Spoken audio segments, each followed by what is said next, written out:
Keep 100% of your claim. G4 Claims. If you've been hurt in a road accident that wasn't your fault, you should really talk to G4 Claims first.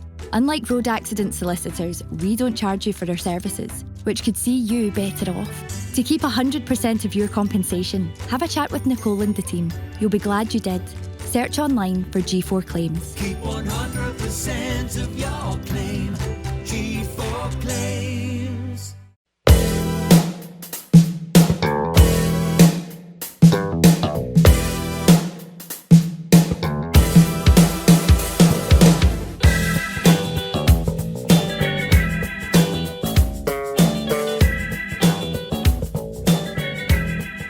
Ladies and gentlemen, welcome back to the channel. It's the Sellik the Thunder podcast. It's back in all of its glory for episode number 84. So it begs the question, who's number 84? Who's wore that famous shirt number for Celtic? One player. Wow. If I'm correct. No one else has taken it since him? Nobody's taken it since. He didn't give it up that long ago. Put it that way. So you might need to think a wee bit here, but I don't want to spend all day on a shirt number. Okaflex? No. You're kind of in the right tracks. It was a younger player. He's someone with a lot of potential. He's getting bigged up to be Scotland's Doak. next, yes. Ben Doak. Number 84. 84 is the number. If I remember rightly, there's no Wi-Fi in the studio tonight, so I'm going off my photogenic memory. Watch him being nowhere near 84. I bet he's like 62 or something. Just wait up, but I'm sure he's 84. So there you go, the Ben Doak special today, ladies and gentlemen. We're back, and today has a very 2021 emergency podcast vibe to it, doesn't it? We're talking about Celtic losing. We've not won Celtic the blunder in 3 games.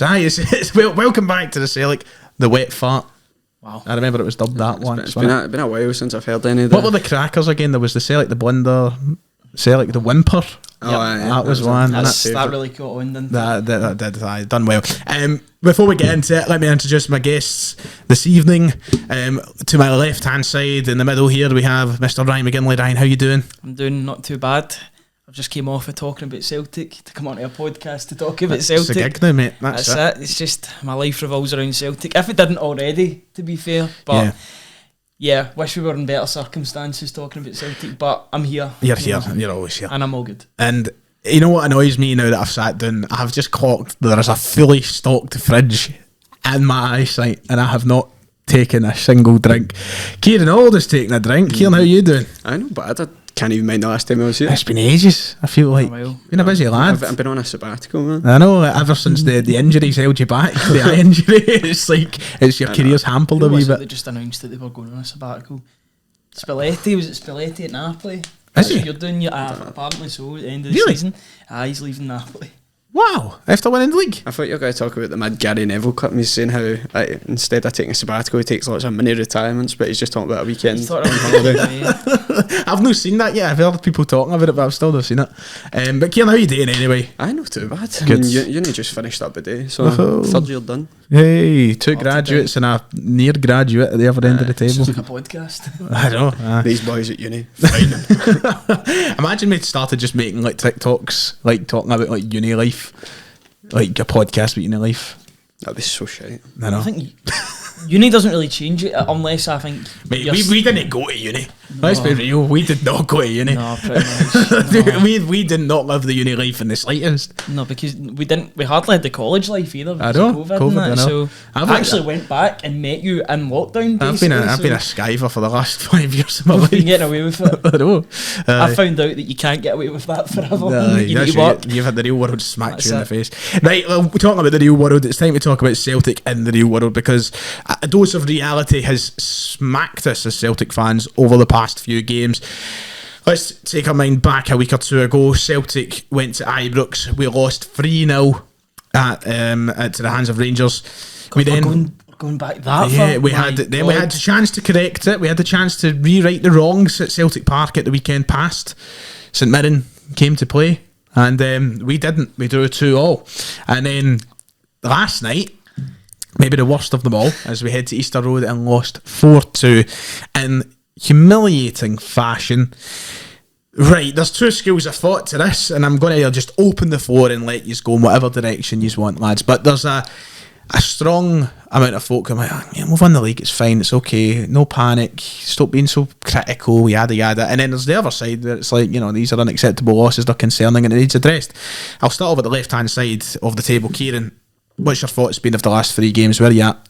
I mean, you want to say, you're not bothered. I mean, it doesn't mean anything in the grand scheme of things, but when we've got a cup final coming up, you'd like to think we'd be showing a bit more fight and desire than that. I mean, are we just saving our energy for this and just not even taking these games seriously? I mean, there's been changes in the games, and it's been a bit of an eye-opener as to who cannot be trusted. Like, I feel like that's what's been found out in these games, because you've seen a lot of people that we thought were decent squad options, and when they've been given the chance through, like Carter Vickers being injured, and we've seen Kobayashi come in, for example, and I hate to write players off early doors, I'm not really about that, but for what we've seen so far, he's certainly left a lot to be desired. But I would love to just sit here and say I don't care. I feel like there's a lot of people still trying to keep that bravado up on Twitter, and I think a lot of people, I think if it was the one defeat, I think going into the split, I would have been like, right, if we lose one game, draw one, whatever, but it's like to have won one game in the split and we're now looking at Aberdeen. I'm not going to lie, when the split fixtures came out and I thought they were going to be playing for something the last day, I thought I could see us, like, it gave me pure 2018 vibes.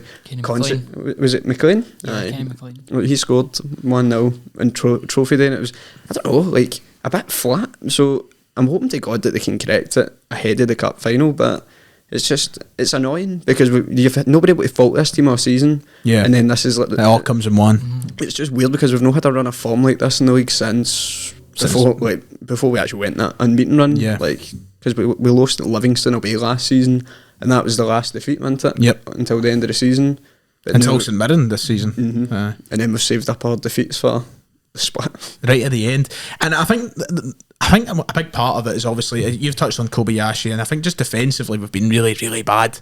9 goals in 3 games. It's very unlike and just Celtic, and maybe there's factors to that. The fact Cameron Carter-Vickers has been out, Johnson's been out. But Ryan, I'll come to you because you were talking about some of the reception that you received on Twitter. Shouldn't have deleted the tweet because I don't. Do you stand by what you said? I do now. Yeah, it's annoyed me. But so just for people who might not know, do you want to give some context? I said that their attitude's been disgraceful since they've won the title, and I think, in my opinion, I think they should have more respect for themselves, because I know they've won a league. I know the league was a bit of a landslide, although it doesn't really look like it now with the league table, unfortunately. Thankfully, is it 7 now? Thankfully, Hearts got a late goal, and the latest the circumstances. 94th minute. I know Kuol, it was Garang Kuol that scored the Australian, so doing his buddy Ange a favour. But yeah, that league table's, it's irking me because it's not a true reflection of how the league's been whatsoever. No, that was annoying me last night when before I'll let you finish your point in a second. I'm sorry, but I remember looking at the league table before Hearts scored their goal, and what was it down to? Was it 5 points? It was down to, and I was thinking, this could be a 5. By the time Saturday's done, you could be talking about a 5-4 3-point campaign, which would be so unfair on ourselves. And obviously, as you said, Hearts kind of stepped up and softened that blow a little bit. But anyway, I'll let you continue. Hearts actually showed some heart last night. They said it's in their name, but they actually did show some fight at Ibrox, more fight than we showed a couple of weeks ago. Yeah. No, I just think the performances have been quite alarming, to be honest. And my dad keeps on making these points about you can't just turn it on for a cup final. These are the games in which teams can just surprise you out of nowhere. And the more I think about it, the more he's right. He's seen it before. We've seen it with Inverness before as well. They are I know it's a completely different squad, etc., but they're a bogey team for us when it comes to these. It's their cup final as well, they've got everything to play for. And I realise that they've not played a game in 28 days, or I think they played maybe one friendly in between, but it's 28 days since their last professional game or their competitive game. So I get that they're coming into it maybe not in the best circumstances, but at the end of the day, it's 11 men on the pitch, 90 minutes. So you could look at the other side of the coin, but they've had like a month to prepare for one game. Like, I understand they're not getting the minutes in like as much as they would like to, but at the end of the day, they've got a month to get their tactics right. Do you think it'll all change after Saturday, Kieran? If the mood's high, if we go out, if we go and win, say 3-0 against Aberdeen, I think I'm not saying this will all be forgotten about, but it'll maybe go to the back of the mind. Whereas if we were to drop more points on Saturday, people are going to be concerned going into that cup final, because I think a lot of people because it's a big if right now. A lot of people have been speaking, as we were talking about earlier, as if it was the treble's a foregone conclusion. So I wouldn't go maybe disrespecting like the opposition. I understand the division below, they never had the best of seasons, but at the end of the day, they've got to the Scottish Cup final. So I just don't think it should be a sort of thing that we should be taken for granted. Absolutely. I think these results has sort of brought us back down to earth a wee bit in terms of that, because I think a lot of people would have been going in with the sort of carelessness of this is a foregone conclusion, but I think that's far from the case now, with even the most confident, I suppose. And not to sound pure dramatic or anything, but I think Saturday's a must-win now.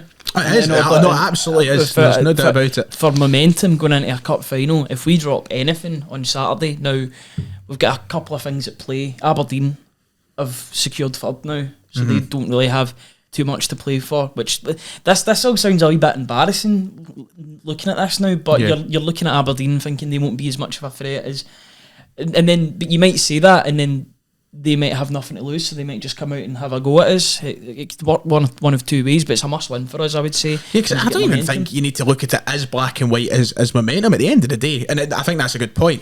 But I think at the end of the day, it's a game at Celtic Park. You should be winning, just like you should be beating St Mirren, just like you should be beating, Hibs at Easter Road with the season they've had. I know they've finished top half twice. I think there's a lot of Celtic fans. I've had my comment section over the past week or so since these bad results have started rolling in, and I think that I've done my best to try and not be overly dramatic and overly concerned, but there is a point where you have got to sit down and you have to take your green tinted glasses off and go, it's unacceptable. Like, you don't want to lose at any point, so suddenly when you start losing 2 games in 3 and then dropping points in the other, you're like, you don't want that to happen. A point that I've seen discussed, and I don't really know, because it's like, do you think if we had to win these games we would have?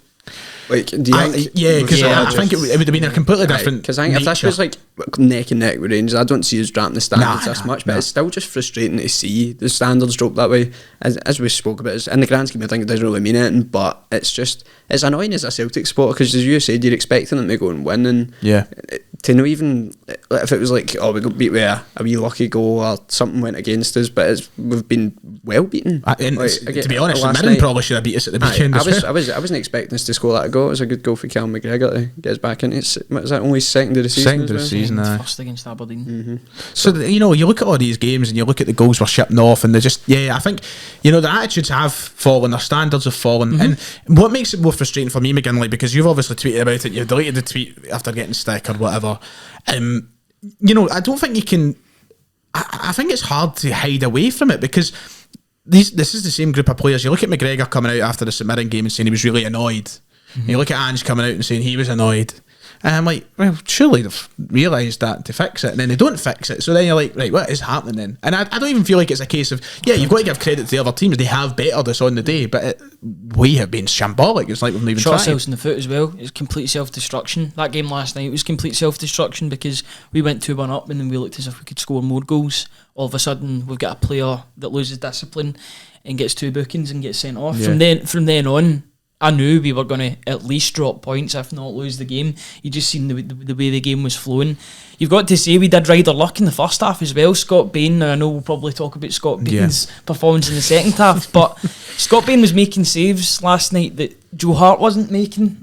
Those sort of snapshot saves that Joe Hart's maybe been struggling with. He was unlucky being because up until that point where he made the blunder, he wasn't bad at all, really. No, I know he was actually having a good game. I noticed that Celtic haven't actually announced that he's got a 3-year deal. Weird. I don't think they should at this point, because they'll probably know what the backlash they're going to get after last night. But it's one of those ones. We rode our luck. Hibs should have scored a couple of goals in the first half if it wasn't for Scott Bain. We get lucky. We don't get lucky. It is a Stonewall penalty, but we score a penalty. My God, we actually score a penalty. It's just one of those games. We never really had complete control of the game. I would think Hibs always had a chance to get back into the game, I always felt, and then we gave them so much of a boost with that sending off. So, we're going to do a match preview is the last kind of topic of today's podcast. We'll come out of that last, and for all you have to preview at this point, I think we know what to expect from games come match day 38, but we'll come out of that. But Kieran, do you have faith that Saturday they can pick themselves up and turn this around? I think they've got to, because I mean, as we spoke about, they came out after the game saying they were annoyed after the St Mirren one. Like St Mirren was the one we expected to try and bounce back in. Didn't happen. You've got another chance at Easter Road. Didn't happen. Easter Road, no, in the past couple of seasons, but like historically, it's not been the easiest place for us to go in the last decade or so. Yeah. So you've got to, because you put all this to bed, because we put this to bed, get a good result at the weekend, and we do win the cup final. It will be forgotten about, like. But right now, it's because we've not had any real negativity to deal with for so long. It just feels like it's a bit, because when it comes in, you're like, you're trying to brush it off, and you're like, but as you said, like when you do take a step back and look at it objectively, it is the worst run of form we've been on domestically for about a year and a half. So it's annoying to see. But I'm hoping we can just put it to bed at the weekend. It's even more annoying. The fact it opens the door for all of them across the city. That, like, it gives it the other excuse. This is when they start talking. This is the same every. The cycle will always continue because they'll get a good result, maybe against Newcastle in pre-season or in the Champions League qualifiers. They'll say they're this and they're back, etc., etc. They'll get a bad result, and then the cycle goes on for the next season, season. It's the definition of insanity. It's the fact we've not let ourselves down all season until this point, and it's like, I know. Even when we were well into that, like points wise, it was like they were still getting it the other shite anyway.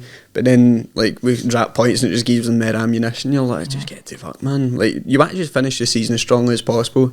We were talking after the Hearts game, we were talking about beating the points record, and they weren't even going to get a Centurion. It's weird how these things happen. See, the thing is though, like I think results have been masking the way we've been playing for the past couple of months. We've been getting away with it. We haven't been playing well for the standards months. have kind of petered off a little bit. I don't think it's been anything overly concerning. But I think you can definitely say that maybe compared to earlier points in the season, it hasn't been as great. But I mean, at the end of the day, when you go at it the way that we do, you do expect it to kind of. See, I agree with that, but I feel like people just get carried away with it. Aye, definitely. It's like, we've not played well in weeks, then it goes to we've not played well in months, and but we've then not you get played a good well result, since and then it's like, because then you play well at like Hampden, we beat Rangers, and everybody's like, oh, we're fantastic. And this is then you know what I mean? It's like fucking like, just keep getting further back. We've not been good since we went away for the World Cup, man. I know, it's like right nonsense. Right, calm down. And then another thing that I've been seeing is about Jens. Like, I like big Jens. I like Jens, but he's like, balloting for us. He's honestly balloting because he's get better every week since he's left. But it's like, I didn't think he was terrible when he was here. He done a job for us, and I think everybody sort of wished him well when he went away to Schalke and that.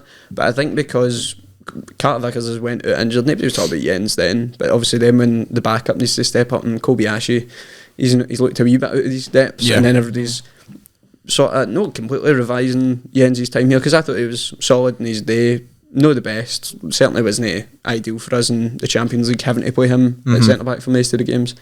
But I feel like people are making him out to be this world beater now that Kobayashi's not doing too well. I think it's just a bit of remembering things a bit differently for the way it is.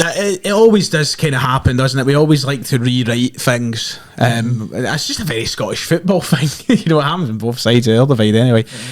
But it was a nice segue, because I wanted, and like I'm trying my best not to, I'm being very cautious of turning this into an overly negative show, because at the end of the day, I don't want to sit here and of course, because I mean it's just, you're not happy with the results recently, but I don't think it's still for the end of the world. It's still something to talk about, I suppose. It's very much a first world problem. Aye, it is. But what I wanted to talk about is these last few games. Has it been eye-opening in the sense that some of these players are just not going to make the grade? There is a few standouts. Where are we starting? Left back? Oh, left back, right back, in between the sticks. Can be anywhere, the really. Defence. Starfelt is the only one that I can absolve from any blame. I'll be honest. He's like Captain Smith of the Titanic. He's trying to keep a ship. Has he got the orchestra still playing as we go down? It's been a pleasure playing with you since it hasn't been for Starfelt at the moment. Who was it? Tam McManus last night tweeted something. You went on the Titanic. I was like, Tam McManus.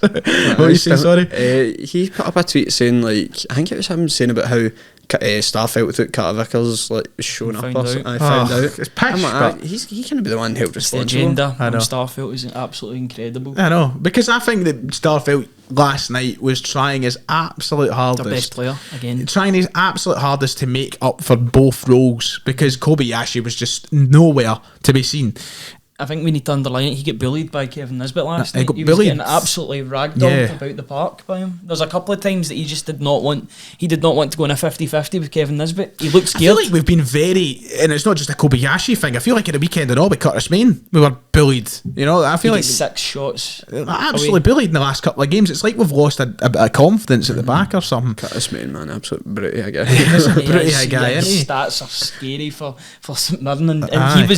he was their main like chance creator, or he was getting the most chances for St Mirren, and they know that they can get joy if we don't have Carter Vickers in there. Curtis Main will have his way with our defenders pretty much. So let's try and we'll not spend too long. We'll start with Bernabei, Kieran. Is it done for you? Has the decision been made? I don't know if he'll get sold in the summer, but I think he'll be playing at Celtic next season and maybe put out on loan or something. But I don't know, because it's when we signed him last year, we thought he was going to be the starting left back, because Taylor wasn't exactly the fan favourite at the end of last season. But I mean, everybody's got a chance at redemption, maybe in pre-season and things like that. He can go away, try and come back, but right now I think it'll take a miracle. I know, he doesn't look up to it at all. I mean, how much do we spend on him? What, 4 million nearly. 3.75. See, like, A lot of money. the recruitment's been praised, and rightly so, under Ange, but there is a couple of players that you're now looking at and you're like, were they worth the money? I understand that Bernabei's only about like 22, 23 or something. So I mean, he is still a young guy, but you've got to be able to do it in the league at least, because we're talking about having They squad can't depth. pass the ball, man. We're talking about having squad depth, about going into the Champions League, to have backups that you can rely on. Maybe like after a European game, you want to play your squad players. And you're looking about the squad players, if we put it in that way, and you're not confident in them coming in and doing a job against any team in the league. Aye. See, I have been more patient than the average Tim on Bernabei. Very patient. Like, I've tried and I've held out, but these past few games that he's played has just highlighted to me. It's not even like there's a shadow of a guy there that you know can. There's like a glimpse of opportunity. He just doesn't look at all. Ever since that article came out about him potentially getting an Argentina call, I know. Oh my God! Remember because that? Started the manager playing was like an wanting Argentina defender, to be honest. I know they won the World Cup. Oh, very good. Traditionally, Argentina have not been great at the back. So Aye. But he's been rotten, Ryan. he Rotten. just is rotten. And I think he's an absolute dud. And it's terrible to say that, but and I'm saying this, and he played a big part in both of our goals last night. So it shows that he can do things on the attacking end. But if you cannot do the basics in a defensive, if you cannot pass a ball, you can't make it in an Ange Postecoglou side. There's a reason why we've not seen him so many times. It's because Ange doesn't fancy him. He's playing him because I think he has to at this point to show that maybe to even put him out in the short market to say, look, there might be a player there. He just looks like a failed winger. I think that's only damaging his future Nah, transfer. that is true. He's got it on his He contract. just, down here. he just looks like a failed winger that's playing at left back. Yeah. It's like Calvin Calvin Miller. Miller. Honestly, it is like Calvin Miller. But Bernabei, at least Calvin Miller could pass the ball. Bernabei looks strained every time he's passing the ball. Yeah. The only time he can pass the ball is when he's crossing it to a striker. It seems, or he done that twice with Giacomakis earlier on in the season. But see, for a defender that we paid 3.75 million for, he shouldn't be on the bench. He should be starting games. Celtic cannot afford to have a player of that value not playing. So if he's not playing, then that's a problem. Yeah, I think he's kind of put the nails in his own coffin for his Celtic career. I think he's got to take a long way back in a miraculous turn of events. Let's talk about another defender who's not had as much time. If I was to mention the number 6 to you, he's only played 6 games for Celtic, but a lot of people have already closed the door in Kobayashi's face after his last couple of performances. Is it fair, Kieran? I don't, as I said it earlier in the podcast, I don't like writing players off, but I mean, he's not exactly helped himself, but he's been getting this chance. Carter Vickers gone out, everybody was alright, it's his time to step up, show what he can do last few games of the season, and maybe get himself the manager's plans for next season. I'm gonna be honest, I didn't think that when we signed Kobayashi it was going to be like an immediate, like, get him in the team, and it's obviously not been, he's had 6 appearances, but I didn't even think this was the plan, to be honest. I don't think, if Carter Vickers, like, I don't think he'd be getting game time if Carter Vickers was here, like even like the odd appearance, and I don't think it would be happening, because when we signed him, did he play a lot of games for Vissel Kobe? Because He did that season. because I was like, it just didn't seem like somebody, I seen the age and I was like, it doesn't seem like somebody that's going to come in and start for us. I thought it was going to be like a project signing, like kind of like reminded me like during the Rodgers days where we would sign somebody pure unknown marrying Shred. Yeah. And then expecting to Free Shred. hang at something for the future, but like we can't be hanging for the future now. We need players that are going to come in and provide a good solid option, especially at the back, because I mean we've been lucky, I think, for the past 2 seasons to have a pretty decent defensive line compared to the shite we had to put up with during COVID, the calamities every single game. Yeah. And now you're looking at defence in these past 3 games, and there's just been so many slack passes, and as we were talking about getting ragdolled off Kevin Nisbet, he's got a lot to prove, and I think he's not going to be, I think he'll be written off, but even by the manager renting as much as Bernaby would be. I think, as we were talking, I think Bernaby might have sealed his own fate, but I don't think Kobe Ashley's going to get given up on by Ange and that just yet. But right now I think the fan base is pretty, well, they've made their mind up. I think that Kobayashi is probably in a position as well, Ryan, where we will need to sign a centre half, and then it'll become even more difficult for him to maybe get back in and have that chance. Because I think Welsh will be on his way out as well. Yeah. In that surely position. he is, because he's not even been. If he isn't getting a game in front of Kobayashi, and he's seen the way Kobayashi's, that's the something I've seen truly worrying is the amount of people calling for Welsh to get a game in the past few weeks. He's got better since he's been out of the team. Players seem to get better when they've not played for a while, it seems. But I'm just looking at some of Kobayashi's stats here. Just aerial win percentage is at 46%. He's just got no aggression. Can't hit that ball. There's no point in being a defender in Scotland if you can't header a ball. There's a reason why Starfelt's so good. It's because he's so good in the air. He's good at actual defending. Carter Vickers is good at actual defending. Kobayashi, he just seems far too lax for me. He's too calm. He's almost, and I know that sounds like it could be a good thing, but it's not. He needs to have a wee bit more aggression and more urgency in his game if he's going to make it. I think it was something that, like, when he was first started getting a couple of appearances, I feel like the positives that were getting picked out about his game was his passing, and I'm like, because I think we were all pretty vocal. They weren't good passing, but I mean, like, if that's the only attribute that's getting widely spoke about, and you're a centre half, I understand in the games he did get chances in, it was ones where we were on tap, and he was getting minutes here and there and things like that. And then the games he's been given a start and he's had pressure put on him, he's nobody's talking about his passing now, are they? No, they are not, and it's getting worrying. I agree with you, Kieran. I think that he's not going to get the door shut in his full Celtic career. I'd imagine there will be time to try and turn this round, and he'll have a good pre-season, go to Japan and all the rest of it, and maybe the second chance will come calling. But I think he's wasted a massive opportunity with Vickers being out to try and stake some form of claim in his side. It will be kicking himself, because that's a massive opportunity. Because you've seen it previously. You don't know when it's going to come back. I know. Pretty much uncontested, and even then he still managed to find himself out of the team on Saturday for a while. Exactly, for a central midfielder. Now I know Awata's played the majority of his career games as a centre half. I looked at that in transfer market. He played the majority of the time there for Yokohama, but that's a pretty damning indictment. If you're basically uncontested in that centre half area and you've still been dropped. Yeah. This was a chance for him to play 7-8 games in a row without coming out of the team, and he found himself out of the team. Yeah. And you wouldn't be surprised if he's out of the team again. On Saturday. absolutely. That's terrible. It could be. He's really, really fumbled the bag when it comes to this opportunity. We'll visit back to him come the cup final, I suppose, when he might have 2 more appearances under his belt. We don't know. We need to wait and see. And finally, I want to wrap this up pretty quickly so we can get on to the half-time quiz and move things along and be a bit more positive. Well, I say a bit more positive. The next talking point of the podcast isn't even necessarily that positive, but we'll wait. Anyway, Ralston and Bain. Ralston just looks lost. Like he looks like a bricky again. He looks like he's reverted back to type again with his. I feel bad in criticising him because he's played so well in the past 2 years to get himself back into basically rebuilding his career with regards to. I'm worried that's not going to come back again. So am I as well. I thought he was rubbish again last night. Yeah. He's just now. I think it really does show you how bad Juranovic was in the first half of the season. I think it's got to be underlined how bad Juranovic was because Ralston was the first choice for a good 2-3 months, you would say. In the league anyway. Yeah, in the league for sure.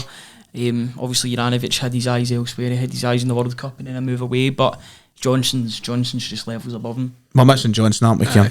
I mean, because like you're watching Ralston at right back and you do think it's just a player of old, because as McKinley said, we've watched him rebuild his career, and I feel like he's thrown it away again. Like, I know he was out for a while, but Ralston. So I'm getting he's coming back for injury, but he's not the sort of player that's going to come back for injury and then get the chance to rebuild his fitness up, because he's not going to be first choice, and I think his days as second choice could be numbered as well. I think see if we're serious about levelling up for Europe next year, he can't be the backup. I get the sentimentality, he's homegrown in that, but there's no room for it. No, absolutely not. Because listen, if we're in Champions League next year playing any city, it doesn't need to be a Man City. It could be a fucking Newcastle. No, Newcastle's good, to be fair. Don't even want to give them disrespect. It could be one of the lesser teams, and I still wouldn't want Ralston starting a Champions League game next year. Nah. I just wouldn't. You just don't want to be stuck in this position again where players are out injured, because we've harped on all season about our squad depth, and it's not exactly showing right now. Yeah. When we've had to actually use the big squad we've got, a lot of the players are showing themselves that they're not good enough to be squad players.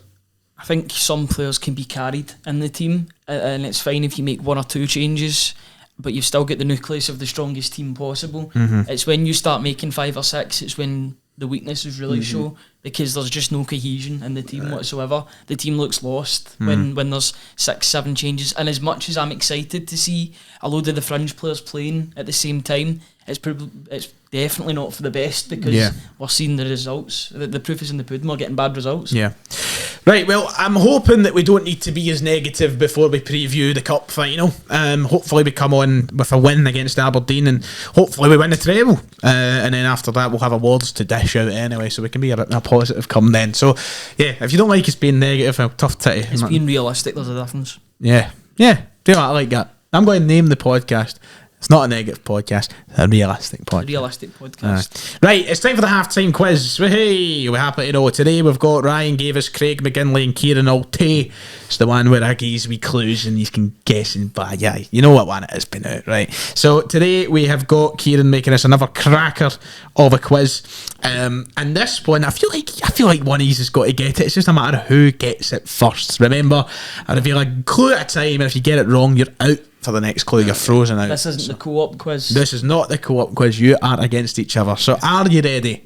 Mm-hmm. Viewers at home, are you ready? I think they said aye. Right, I hope so. Okay, the first clue for today's quiz is I have been managed by Paul Lambert, Gordon Strachan and Robbie Nielsen.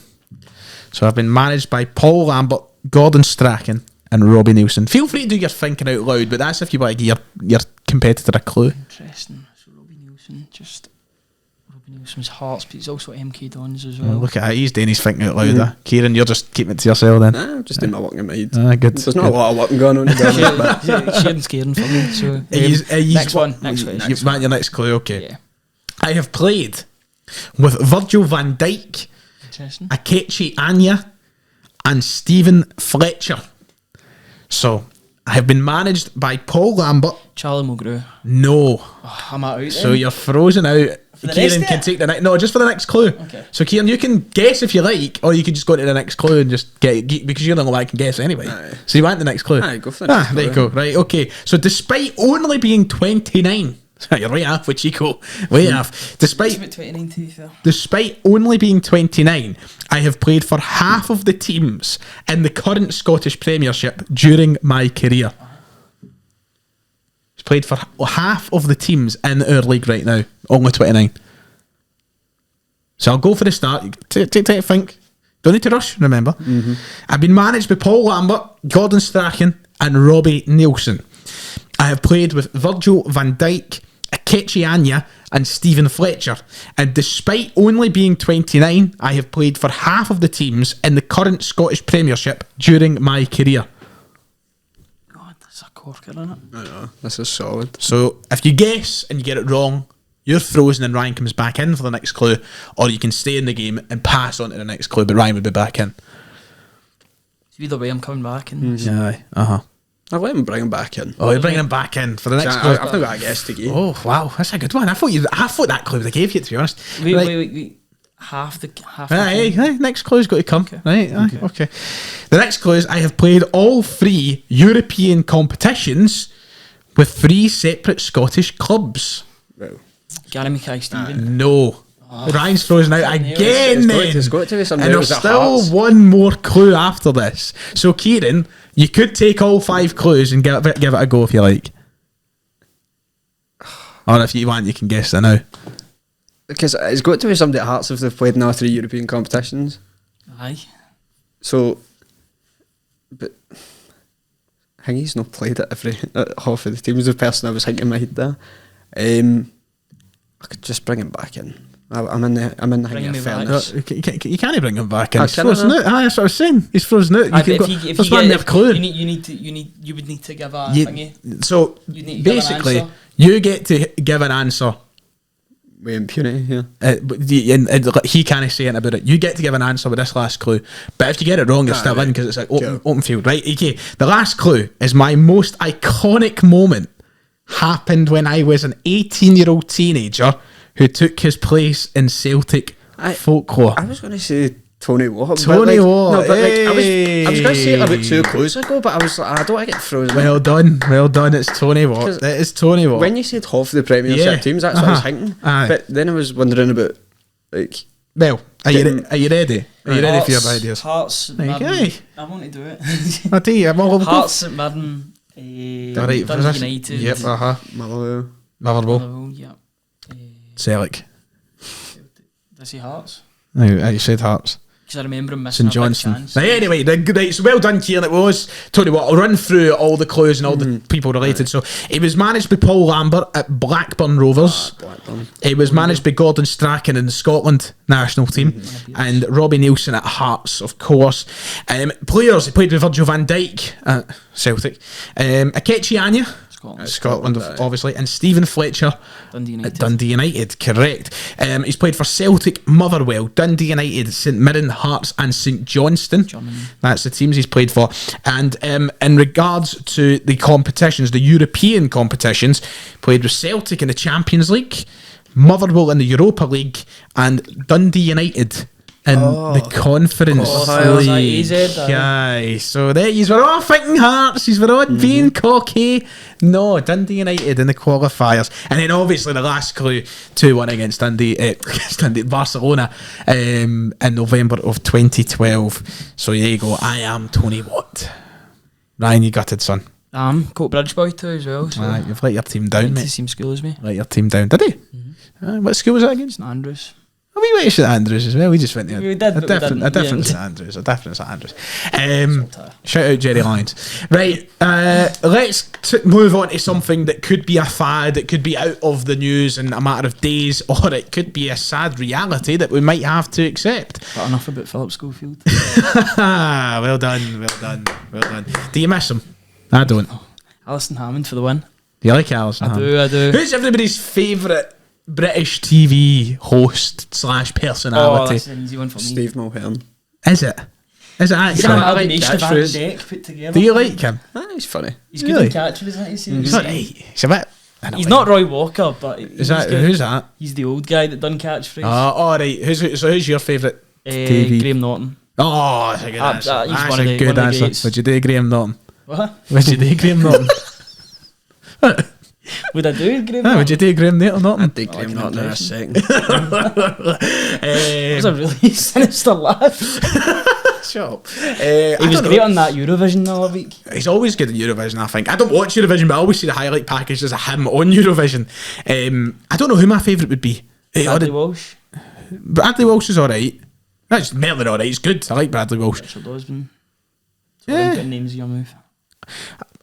You know, a good answer is Graham Norton. I would maybe actually. Even though he's Irish, to be fair. I like. Do you know who I'd really like? I must admit, Alan Carr. I think he's brilliant. I think Alan he's Carr, some chatting, laugh. I think he's a good laugh. Same with Jonathan Moss as well. He's good Who's your irrational hatred? Like somebody on the telly. like maybe somebody that people like think is alright, man. I do you know what? She's away to new on holiday, isn't she? But I don't like Holly Willoughby. I think she's a pain in the arse. Fair. I don't like her. Ben Shepherd, we seen his true colours at Soccer Aid, getting sent off, reached his tipping point. Do you not like Ben Shepherd? No. He's a wanker. He used to do. Does he still do Good Morning Britain? Probably. A couple of days a week. That's a good one. He's Mara. Who have you got one? Who do you hate? Comments getting I involved. don't really like what's his name, Jeremy Clarkson, that much. Aye. I like it. Now, I've got to caveat this. I like him in Who Wants to Be a Millionaire. He's got the gravitas to do that. I think he's an arse. The gravitas. I know. I think he's somebody that people can widely accept as an arsehole. Aye. Like, But I think there's like some people who are that much of an arsehole that you just forget they're an arsehole and you can forgive them for it. slightly. separating the art for the artist. my papa, God rest his soul, had an irrational hatred towards Ben Shepherd. Did they? I feel like a lot of people like hate Ben Shepherd. I know. I think he's a very sort of vanilla sort of guy, to be honest. I don't think he's that controversial. My papa would hate whenever he would like hug the woman. Like he's always going for a hug, that Ben Shepherd. It was just so irrational.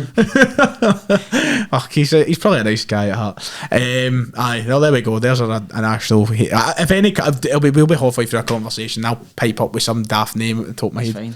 Who's that one that does Good Morning Britain now instead of Piers? The guy that plays Piers. He's a bit of a wanker. The guy that looks like Andrew Tate a wee bit. No, he's not baldy. He's Richard Madley. Is that it? He has Alan Partridge. The country, literally is. Richard and Judy. Aye, he's a bit of a wanker, isn't he? Right, anyway, let's a bit off topic here. Eamon Holmes is up there. For God's sake, Ryan, let it go. Even though I like Eamon Holmes, and He's in his villain arc, you know. Did you not see his clip the other day about Philip Schofield? Oh, he got sacked. Is he not on GB News now? I think he's on GB News. I know. He was hosting a night with Brendan Rodgers a few years ago. Now he's on GB News. That's still the highlight of this. Danny was standing there. He could be back soon because Ange might be off. That's so. We need Danny McGrain back. Remember when he was teaching Amido Balde how to pass the ball? Maybe he'll do that with Bernabei. Ange to Spurs is in the talks, and the last update given to us today in the media, if you trust the media, the Independent reported, and now been reported by a few outlets, that Ange is now one of, if not the top target for Tottenham Hotspur after the Feyenoord boss Arne Slot knocked it back. He's staying with Feyenoord. Julian Nagelsmann's nowhere to be seen at the moment in regards to taking the job. Luis Enrique seems too far away. By process of elimination, we're getting very close to a potential Ange Postecoglou question being asked. Oh, where do we begin? Kieran? Look, you might just think that it wouldn't leave, but I mean, you look at it logically, it is a big job to be offered a top 6 team in England comes calling. It's no like we could have brushed off for the Crystal Palace and like other rumours for weird teams in England. But when you get offered a job that you're going to get given a decent bit of money to implement your style on that, you've seen a lot of debate on Twitter. I'm more curious as to how it would be received if he was to leave, because you're in the position where he's no came in like Brendan Rodgers and said that he's a Celtic man through and through, born and raised a Celtic fan. He's came in though and he's said that he's bought into the ethos of the club, and he has. I think that's what people have liked about him. He's just so likeable in terms of he seems to get it. We throw that term about quite a lot as Celtic fans. He gets it, but I feel like he is somebody that genuinely does. And you don't want to be left with egg on your face because you've been talking up somebody and they want to leave. But you would like to think he is buying into the project here, and I feel like it's pure Groundhog Day, because this is the way we were talking with Brendan Rodgers, and that just scares me, because I think what scares me more is the unknown of where we would go after that, because we're in a position where after the COVID season we were talking about the next manager comes in, we want to have a structure in place though that can be seamless. If a manager moves on, we get somebody in place, there's a clear structure, they work around that. But see, if he was to leave, who would Celtic genuinely get in? Something inside so strong. Mr. Kennedy. I'm being serious. He's on the market. I'd be going back for Brendan Rodgers.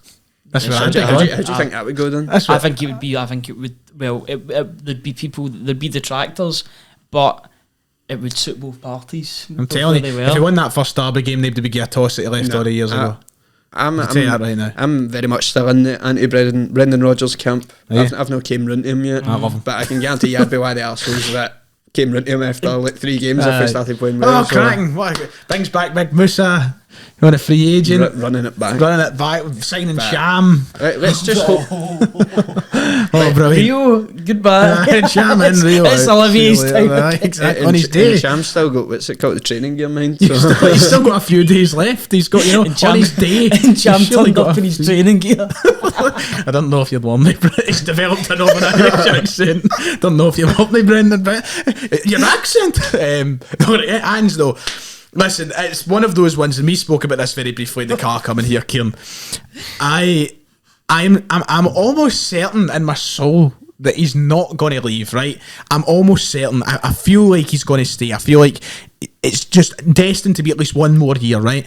But I am so set and ready and prepared for him to walk out that door and take this job. I know, It's scary. I'm in such a weird middle ground. It's because scary. you want to believe that he's here to stay. He can put all this to bed on Saturday with a nice wee speech after the game, but I'm not fucking leaving. but I don't know. I'm in a really weird position because I'm like you. I think he will. I'm hoping he'll stay. I don't know if I'm like I think he will. I think it's maybe a sheer hope. Somebody commented on my video. I know they even came at you yet again. They'll come at you in a second here. Somebody commented, I done a video on it today, and I'm just speaking with the facts in front of me, what's been reported, giving my opinion. And somebody's like, you wanted me to go, didn't you? You can tell you wanted me to go. I'm like, what? Why would I let me go? Ryan don't get more views. I know. The views have been low now. Come on, Ange. He's like, oh, you want him to go the way you're talking, blah, blah. You may as well just accept he's out. I can't help. McGinley, it's all... Do you want me to add fuel to the fire a wee bit here? Is it? So about a couple of weeks ago, or it was about a month ago or so, the head, basically the new head of Tottenham, Ange has worked with him at Melbourne. I know, I talked to him in my video. Alright, today, I thought that was... Watch my videos, mate. Sorry, mate. I work. So I'm not assuming that people that watch. So yeah, you're right. So they put in place, now his name has completely slipped my head, but the new chief of operations of football at Tottenham is a former member of the former executive of the City Football Group in China. He was also very high up at Melbourne City as part of the City Football Group. He's also an Aussie, as we all know. It's not exactly encouraging. It's not, no. But Maresca will never die. It's going to happen. No, I'm kidding on. He's Pep's assistant. Wait, he's Pep's assistant at Man City. Have you not seen him on the bench? No. No. Don't look at that baldy banger. You'll see plenty of it in the FA Cup final very soon. Aye, what are you saying, Kieran? One thing that we're talking about Tottenham is a big job to be offered. It's different for all the other ones that we've been able to just brush away this season. But you've also, one thing that might go in our favour is you could look at the past managerial history of Tottenham, and it's a job that you don't get too long in. Yeah, they'll be going in circles. I feel like there's a lot of teams down south that are like that, and that's kind of off-putting to some managers. But then you've got the sort of, you got to look at it objectively. He's a guy who's 57. He's just in his first job in Europe, and he could potentially be getting offered in the, I wouldn't go as far as the best league in the world, but the most money league in the world, the most talked about league in the world. He could get himself on the big stage, and you're kind of at a point where if you were him, you might be looking at it as, this might be my only chance to get this move. And I'm hoping he's not thinking like that, but if you're trying to be realistic about it, I really, really don't want him to leave. But I don't think it's like with the other ones we have no chance. I don't think there's somebody out there that can say no chance to this one. I think this is, if they've moved them up to top priority, I'm very scared of that. So am I. Because it's a middle ground. Yeah. That Spurs are the very definition of the middle ground, because if he was to get offered a job by, let's say, Man United, Liverpool, Chelsea, Arsenal, you would understand that. You would understand why he would go. Yep. Liverpool is his boyhood team. If that job came up, I'd be almost like Ange, like that's your dream job. He's obviously going to take that. I would never advocate for him to leave Celtic, but that's probably the apex for him. Then you've got other teams like Crystal Palace, Leicester. I know Rodgers went to Leicester. They'll be in the Championship next season. Those sort of teams that he just wouldn't be interested in. He's at that age. He's 57. He won't be interested in a move like that. That's risky for his sort of a reputation. If he doesn't do well there, then he'll never get one of the big jobs. Spurs are in the middle. That's the thing. They're waiting. I think Spurs are waiting for a really good manager to come in and sort of take them. Do you know what scares me? The parallels between Ange going to Celtic and the Spurs situation. They are now 60 days into life without a manager. They don't seem to be any closer. He sacked their interim manager. And like, remember, Celtic were 100 plus days, hadn't a manager. Banners. The amount of players, Spurs are like in a situation now where Kane's going to be going. A big clear out. Celtic were going through a big. Celtic were losing Edward, going through a big clear out. Spurs and Celtic are in parallels. Parallels, mate. Is that no scary? You know, if he looks at Celtic and goes, look at I'm scared, Brian. You don't need to fucking keep on dragging the point home. terrified now after hearing this. Do you not think it though? They had.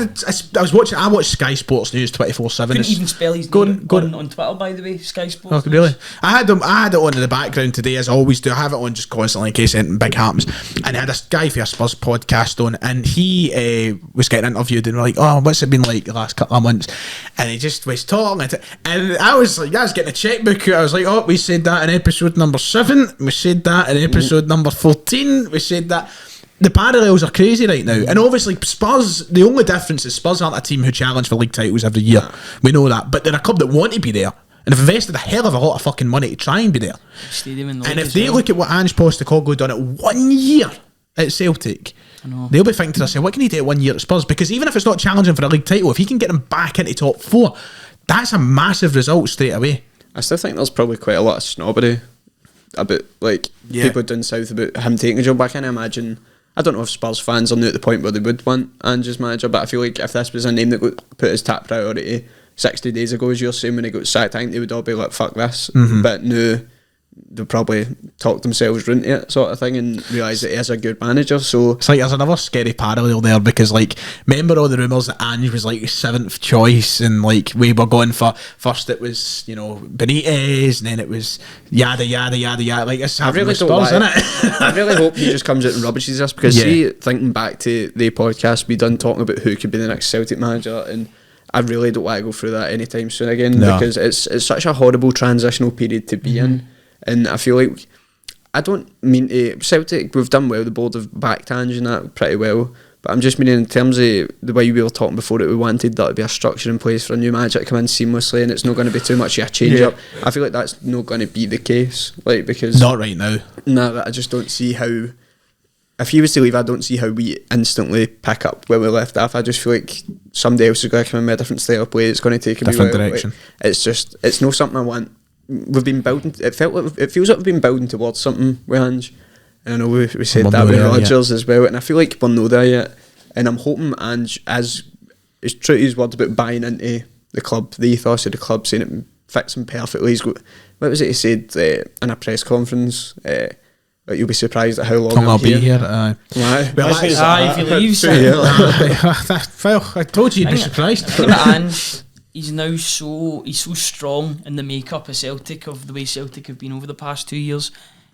If he leaves, what happens? It's Brendan Rodgers. he plays a different style. I mean, all of a sudden you'd have players that have been playing for Ange that just wouldn't get a game anymore under a manager. I mean, it's one of those ones. I think, like I said before, we'll see the proof. The proof will be in the pudding if and when Ange leaves the club. We'll see how well they're run, because I think Ange has been doing about 4 or 5 different jobs. He's not just the football manager. He's also seems to be the head scout, the director of football, etc. I know we've got Mark Lawwell in there now, but for the first season, it was all Ange. Ange done all of these things, and I just think if you were to take Ange away, you would maybe see with how prepared we are for that sort of contingency plan. Or that sort of, can I ask you a question? Right, so take away the whole speculation of the Spurs job right now.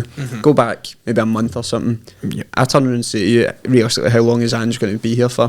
What would you say? One more season. I've always had my head. I feel like everybody's had one more season, but one more crack at Europe. But I don't know if is that something we can cling on to, that he will want another shot at Europe, or will he think... The only advantage that we have over Spurs go? in regards to that is if the league table stays the way it is, Spurs aren't playing in Europe next year. They're in 8th position. They won't have European football. Ange might go, well, I can sit here another year, try for another treble, and maybe next year I'll get another job similar. And do you know what's crazy? I actually think that would be more of a positive for Spurs. Oh, but yeah, no, absolutely. I do, I know. Because a Thursday night, I don't want to sound like a Spurs podcast, and I'm aware that we are talking about Spurs quite a bit. It is part of the news, but sadly it's Spurs we need to talk about. That'd be perfect. Look at Arteta. He had Europa League, but was it not in his first season? He had no Europe whatsoever. Yeah, no Europe. And I think you've seen the improvements in the team because of that. If you're only playing 1, maybe 2 games a week, then you can get that time in the training pitch. But you're just hoping that Ange sees the project that he's got here, that he's got a real chance of etching himself in the history books if he hasn't already, and we just need to hope that he stays. Basically, I'd be fucking gutted. I'd be in a deep think state of depression. more so than when Rodgers left. Same. Yeah, And I was pretty down. I went to the pub and punished myself that night. I remember it. But I would be... and I think that when Rodgers left, it was like... I feel like back then, even though we made all the wrong decisions and keeping Lennon in and giving him the job and all the rest of it, there was still such more optimism in who we could have got and where we went from it. I feel like it was more of a like there was more to salvage from what we had.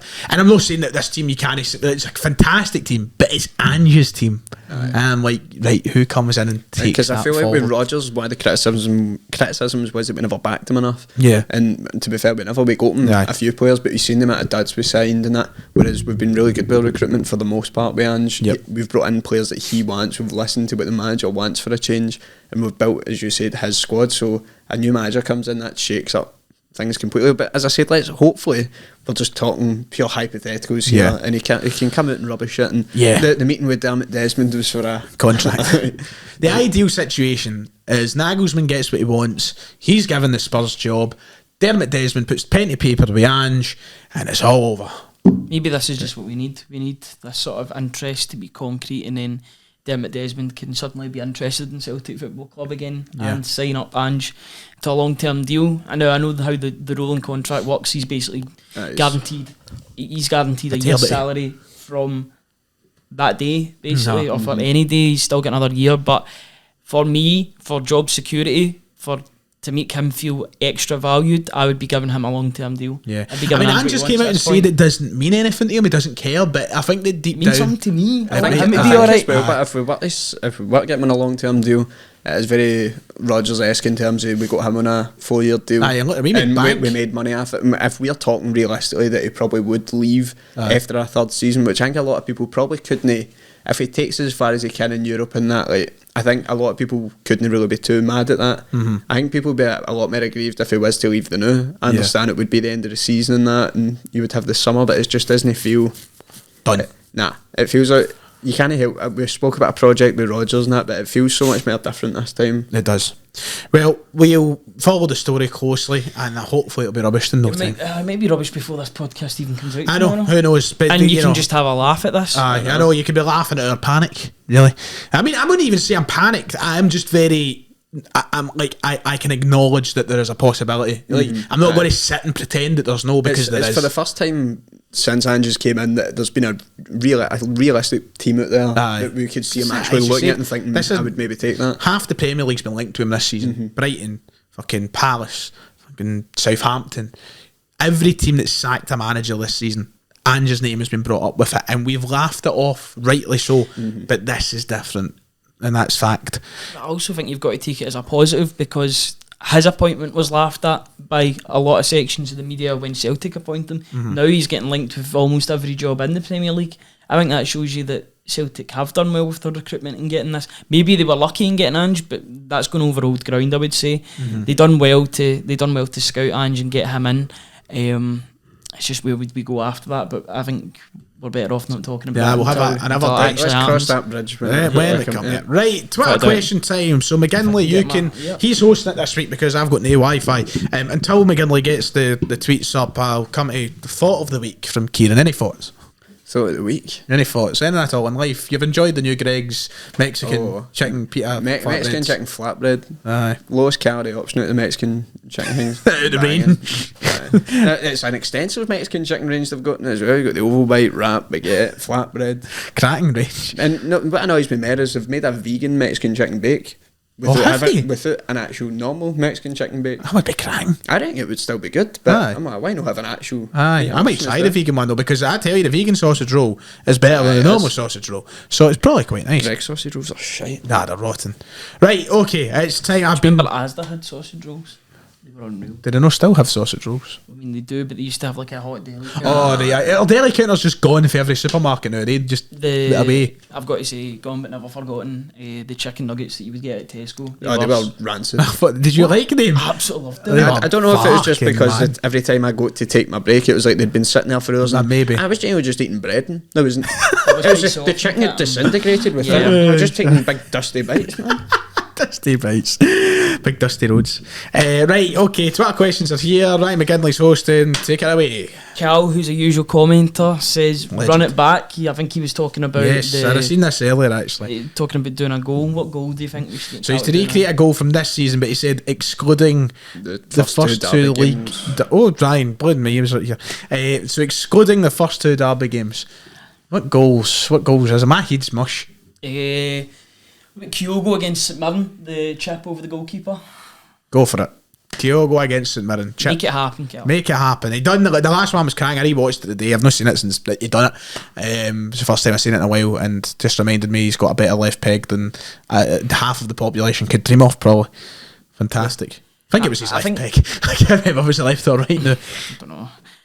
Anthony, who's regularly commenting, I think we've talked about that recent form merit panic going into the cup final. I think we've spoken about that. So Yeah, I think obviously I don't want to overuse the word panic because it makes it sound like I'm like, but I think it's just as simple as you need to get a finger up. aye. After Shay says after the announcement of the James Forrest testimonial, who are some of the names you expect to see? Fuck, we've not even spoke about yeah. the We even James talked Forrest about the testimonial. Japan tour. How either. excited how excited I am to go to the Japan tour. I spoke about it in my video today, so it's not like it's been neglected.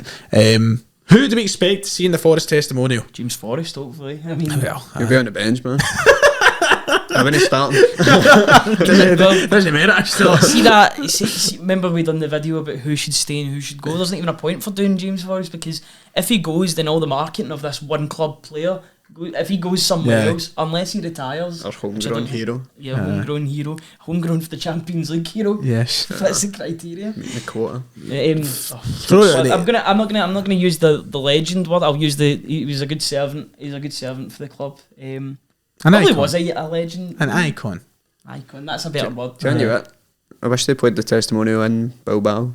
That'd be a good trip. I'd be there. I bet Just get out of it's Spain. cracking to a bit of the Basque, Basque country. country. Yep. Our brothers are Basque brothers. So I think we'll see, I don't know, Charlie Mulgrew maybe. I think he'll get a game. If you don't care. Get £22 a ticket, isn't it? Aye. Jozo Siminovic. Oh, He's fuck. always looking He's for just a gonna be Celtic floating gig, about. innit? He's just gonna be floating about Glasgow, man. Waiting for his a out. hydro show. Just like bring him out to say 10 words and he sits there like. I seen. I love Sadiq. Oh, They by were- the way, that hydro show. Oh. Fella cunts that couldn't handle their drink and just been still shouting. Why was there so many people steaming on a Thursday night? That's what I want to know. Just shouting pure nonsense, man. What I was ready to, I was not there.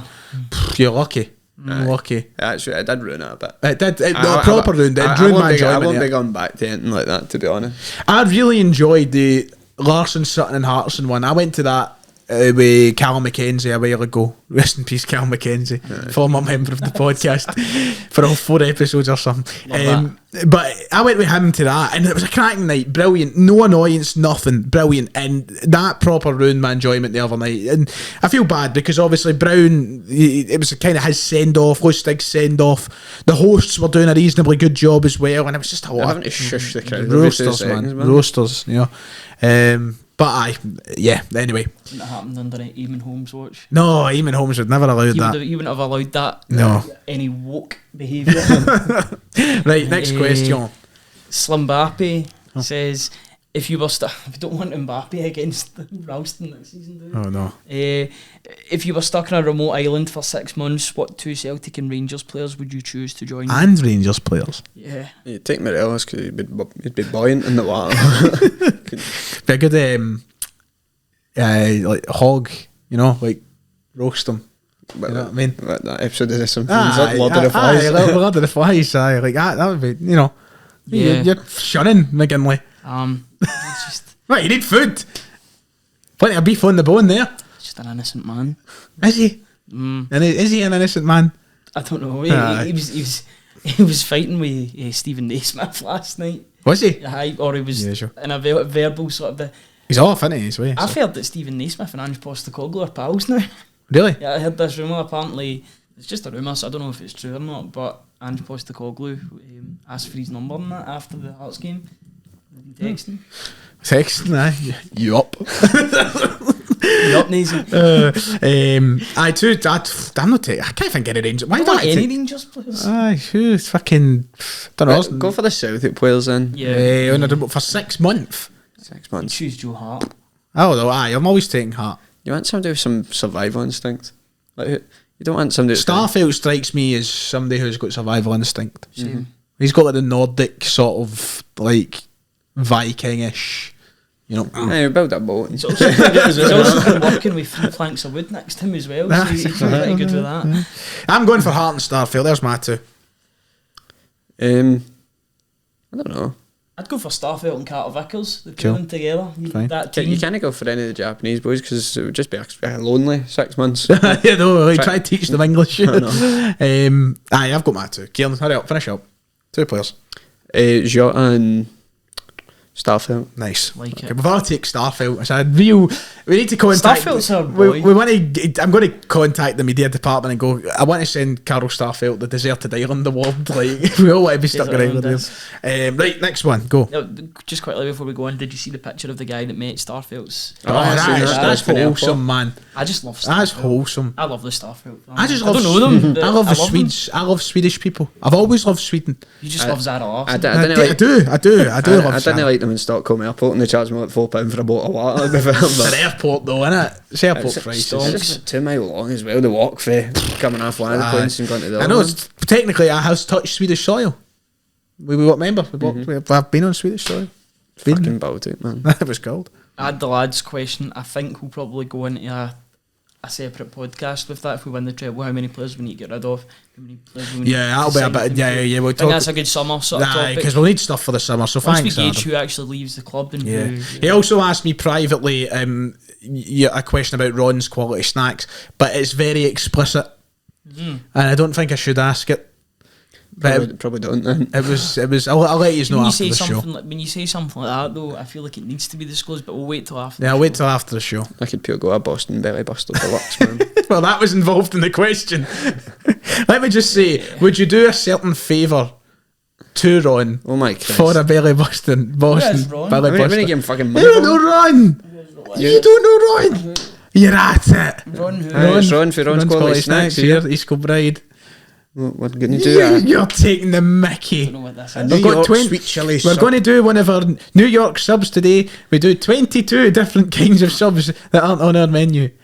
You've never heard that? Is it on like a sketch show or that? No, Ron, he's on TikTok, He's mate. just, he wants like a Oh, snack van. There's a snack van up in East That New Kilbride. Age fan pish. Oh, right, aye, that. Mate, I can't The believe only you don't guy, know the Ron. only guy I really follow I've on been. TikTok. I went to Ron's. Got a Is this Bet like you fell for the the? marketing. Is I this the East Kilbride version of like Binley's Mega Chippy? Well, people only flock me. it's so like there's queues a mile long. People, anytime he puts up a video, it's like 2,000 likes, 1,500 shares. I'm like, Because the only You person can I have a really, drizzle of curry sauce or something like. the only person I really follow is the Wakey Wines people because I think Oh, Jesus. he's just fucking- sensational. Oh, wait. Right, next question. Go. We'll come closer. I went closer to the mic after I said that. David Turnbull, I've actually met him on the train. Not that David Turnbull, another one.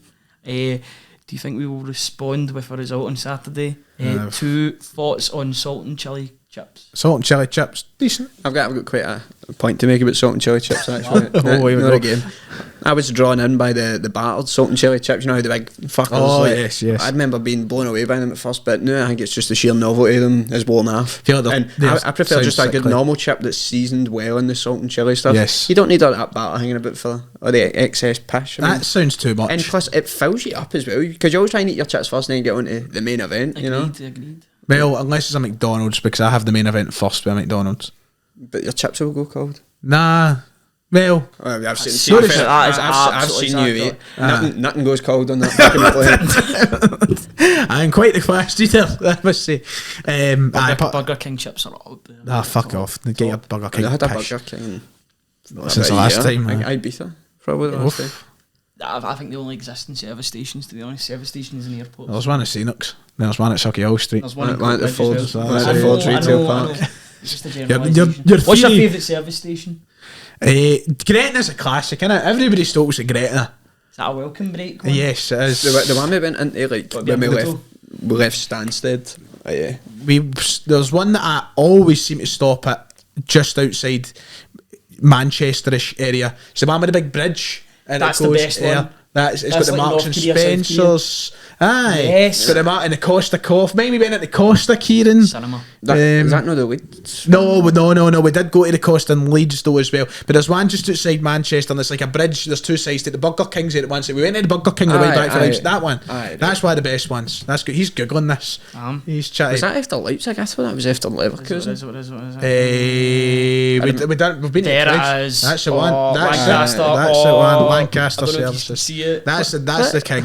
Let us know in the comments. What is your favourite service station? I'm sure they talk about this in one of the Gavin Stacey's. Aye. That is the Lancaster new Christmas 4. special. Yeah. Lancaster's is- a good one. that is just That's that. the two go to. So whenever we go to like Manchester Airport or anything like that, and we're on the way back of the way, but they're the two I'll stop at. It's Gretna and that. That's the two I stop at. Who even cares? I I don't know it. That I remember Aye, the great. Costa. I knew. Aye, it's on the southbound side, and then the Burger King's on the north. Aye, Gretna. That reminds me of going to Premier League games because you go in there. Yeah, you go in everybody there. stops at Gretna. Gretna's like Yeah, a it's- traditional stop. It's got the KFC, it's got the Krispy Kremes, it's got the Burger King, it's got W.H. Tell you Smith. what, I'm not convinced anybody lives in Gretna, but I think No. it's just a service station. I'm yet to see Gretna. I'm yet to see people. Gretna Green where they all get married. Yeah. And then See, that's no, this is a straight. I don't know if anybody here was a frequent Blackpool visitor, right? But when you go to the bus, Blackpool Promotions, right? If you were a Blackpool Promotions man or girl, I can see you on this. you'd stop. You'd stop at Gretna, right? But the wait, the moment to see if he turned left to go to Gretna Green or right to go to this was a moment of sheer panic, because when you ended up at Gretna Green, it was it was horrible, because all you get is pieces. It's just a wee shop, pieces, nothing. But there you got your Burger King, you got your got the whole shebang. I've got to say, see when you just quickly before we go on to the next question, see if you've seen a McDonald's at a service station. That's I so feel like rare, innit? Rare but great. Aye. It's like the Ruby Monkey. That one we went into like Cambridge or something, Aye. London. That was a big one. I got the most I've ever ordered from McDonald's. And that. Quite right. Right, that's the next question we've talked. We spoke about service station for 5 minutes. Welcome to the Service Station podcast. I think we're near the end anyway, aren't Yeah, we? that's Aye. probably No, a good way to make up. Have we got a quiz? We've got a quiz. We've got a We've quiz. got another 10 minutes already. What would be, Have we? what would be the group? Well, fuck the questions, Ryan. Fuck Okay, questions. sorry. Thank you, I guess everybody. we'll never know. We've spoke for far too long because we've got an end of episode quiz. We've not even done an Aberdeen preview, but what's the point? We need to win. Just win. Score predictions.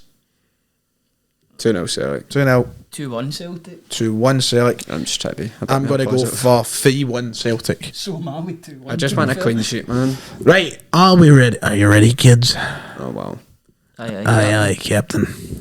I can't hear you. Right, Kieran, you won the halftime quiz, so I'm going to allow you the privilege. Player B. Player B. Okay, dokie. So, Kieran once again has prepared us a fantastic quiz. Thank you, Kieran. As always, See you legend. Saturday. He says, with the split coming to an end this Saturday, the focus for this quiz will be on Celtic's history since the formation of the split in the 2000-2001 campaign. So are you ready, Ryan McGinley, for your first am question? Okay, ready. doke. Who did Celtic clinch the 21-22 league title against in the split? Dundee United. Correct. 1-0. Kieran, how many seasons have we not played Rangers in the split?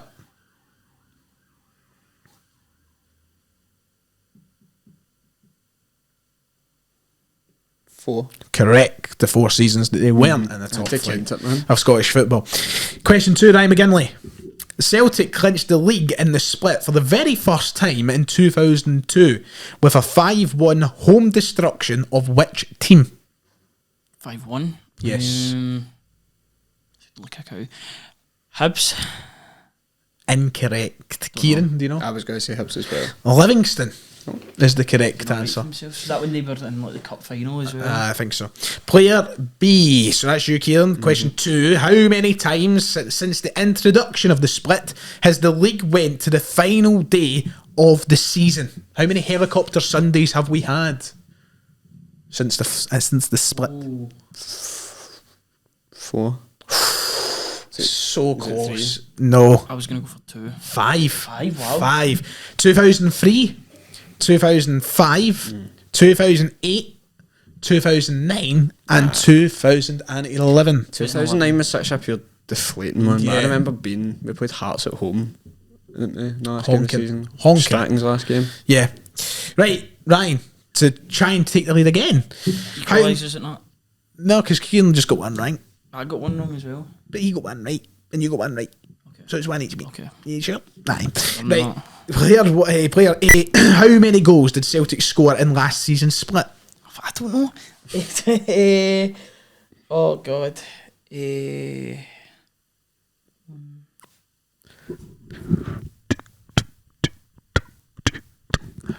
13. Oh, you're a bugger away. 14. 1 against Dundee United and Rangers, 2 against Ross County, 4 against Hearts, and 6 against Motherwell. Remember the 6. 14. Right, Kieran, to take the lead, who scored their last home goal in the split? But in that season, Now he's not told me which season, but Yakimakis.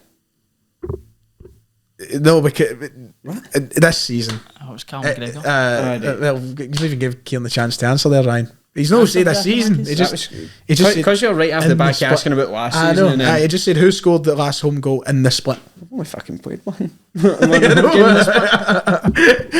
you know what? I'm going to give you it for Giacomakis, mate. I'm going to give you it. I'm going to kid on Was the it him ass. that scored the last goal Somebody against better Motherwell? check. Yeah. I thought it was. Aye. Okay, so there you That go. was the one that he It's left too with bad. Regan Charles Kieran, no Cook. offence, mate, but you should have worded that a bit better. No offence. Joking, he's going to hate me for that. He's got to name more quizzes for you. I'm going to give you it, Kieran, so you're up 2-1, mate. McGinley to equalise. Celtic clinched the 2008 league title in the split versus Dundee United with a big Jan header. But who sent in the corner? Paul Hartley. Correct. Well done. Good answer. Made my confirmation that night. Kieran to retake the lead. What is the aggregate score in the split between Celtic and Rangers? Is it 27-20, 29-20, or 31-20 to Celtic? 27, 29 or 31? 27. It's 29. Is it? It's 29. So, Ryan, that's a big one for you because you could Take the lead. take the lead here on the last question. So, who scored the last goal in a Celtic strip during the split this season? Who scored the last goal in a Celtic strip? This season? Yes. In a Celtic strip? Yes. Bernaby, because he scored an own goal. Yes. Good. Didn't let it trick you. It's Didn't fat let if it you want trick talking you. about Celtic all Yep, day. yep, Remember there you these go, things? Bernaby. So, Kieran, you need to get this right. Since their reintroduction into the top flight, That's one word to look at it. how many times have Celtic beaten Hibs? Oh, You cheeky bastard, you tried. How many times have Celtic beaten Hibs in the split away from home?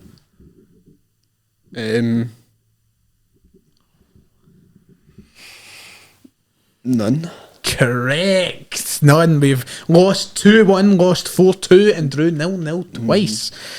Yeah, it's a bit of a pickle, that one, Hockey isn't team. it? So, tiebreaker question. It's one of these ones closest takes it. great. So, Kieran says, good luck, motherfuckers. How many goals have Celtic scored in the entirety of the split since 2001?